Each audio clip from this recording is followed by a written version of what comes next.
একটি বটগাছের লতা দিয়ে তৈরি হয়েছে 50 থেকে 60টি বটগাছ। দেখতে অদ্ভুত মনে হলেও লতাপাতায় পেঁচানো এই গাছটি প্রায় 300 বছরের পুরনো। এই গাছের বয়স 300 বছরও পার হবে। এই গাছে মনে করেন এই গাছ থেকে আমরা লতা আর কি নামাই দিছি, ওরা আবার মাটি দিয়ে ঘিরে দিছিলাম, তার থেকে এই লতাগুলো হয়ে গেছে। রংপুরের গঙ্গাচড়ার এটি কেবল একটি গাছ নয়, এটি যেন কালের এক জীবন্ত সাক্ষী। আমরা খুবই সৌভাগ্যবান যে আমাদের এলাকায় এরকম একটা ঐতিহ্যবাহী গাছ আছে। প্রায় 300 বছর ধরে মাথা উঁচু করে দাঁড়িয়ে আছে এই বটগাছ। তাকে ঘিরেই গড়ে উঠেছে ইতিহাস, ঐতিহ্য আর প্রকৃতির এক অপূর্ব বন্ধন। এখানে কোনো ছাউনি লাগে না। গাছের শাখা প্রশাখা মাটির গায়ে ছুঁয়ে আছে, দেখে মনে হবে শাখা প্রশাখা যেন মাটির সঙ্গে এক আত্মার সম্পর্ক গড়ে তুলেছে। আল্লাহর রহমতে আমরাও মনে করেন কিছু কিছু লতা নামছে, আমরা নিজের দিয়ে উৎপাদন করছি 4-5টা লতা এবং এখনো করতেছি। এক্সট্রিম মশার কয়েল প্ল্যান্ট ফাইবার দিয়ে তৈরি, তাই সহজে ভাঙে না, সুগন্ধিযুক্ত ও নিরবিচ্ছিন্নভাবে জ্বলে।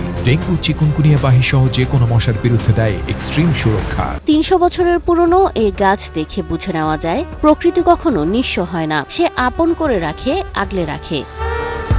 এ বটগাছের ছায়ায় বসলে মন শান্ত হয়ে যায়, এমনটাই মনে করেন স্থানীয়রা। আর তাই প্রতিদিন এই গাছের নিচে ছুটে আসেন নানা বয়সী মানুষ। এখানে উপকূলে এখানে মনে করেন সবসময় জায়গাটা ঠান্ডা থাকে, তারপর বহু জায়গার লোক আসিয়া এখানে ছবি তুলিয়া যায়। এই গাছটি শুধু একটি বৃক্ষ নয়, সব ধর্ম, সব বয়সের মানুষের আশ্রয়, ভরসা আর সম্মিলনের স্থান। এ বটতলায় প্রতি বছর ঈদের নামাজও অনুষ্ঠিত হয়, যেখানে থাকে শতবর্ষী ছায়া। এই গাছের ভেতরে কিন্তু আমরা নামাজ পড়ি এবং গাছ দিয়ে এক ডাল থেকে ও ডাল চতুর্থ সাইডে ঘুরি। এ ইতিহাস যেন হারিয়ে না যায়। উপজেলা প্রশাসন এখন সংরক্ষণের উদ্যোগ নিচ্ছেন, কারণ এ গাছ শুধু গাছ নয়, এটি বাংলার সবুজ ঐতিহ্যের প্রতীক। গঙ্গাচড়া উপজেলার বেদগাড়ি ইউনিয়নের বেদগাড়ি যে বটতলা, এটা অনেক দিনের একটা ঐতিহ্যবাহী। আমরা জেনেছি যে কয়েক শত বছর আগের এই বটতলাটা প্রথম উৎপত্তি হয়েছিল।